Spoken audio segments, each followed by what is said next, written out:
Alright, here's my screencast to explain my process of identifying objects, creating a UML, and flowchart for the given code of the slot machine.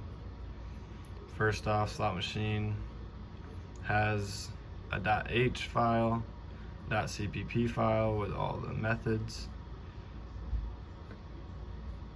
and then it has another CPP file that is more of the imported main file that actually runs it. In the main file here, we create one object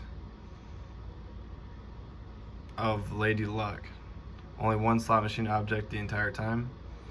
Now obviously the way I go about telling that and the way anyone can go about realizing that is it has the slot machine, the name of like the class that's being created, and it imports slot machine. So you're importing the one object, you're naming that object, and then as long as there's no other names, no other existing other objects, that's going to be the only object. And then that's how you can tell what's being instanced in that case. Moving on to the UML, which I did in a Google Doc actually. Firstly, I would start with a name, and then anything private has the minus sign, anything public has the plus sign.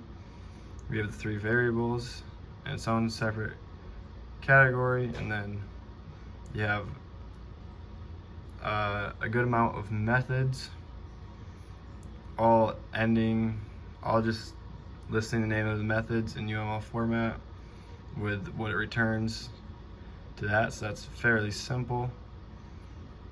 And you see that there is a lot of methods. There's two structures of slot machine that are both used, and that all came from the given code, and obviously that can be used to plan code across different coding languages. That's why that's very useful. Moving on to the flowchart, which for our main method was fairly simple. There wasn't a ton in that. Firstly, you create the object, you create the slot machine Lady Luck. You have the method of pulling the lever, displaying.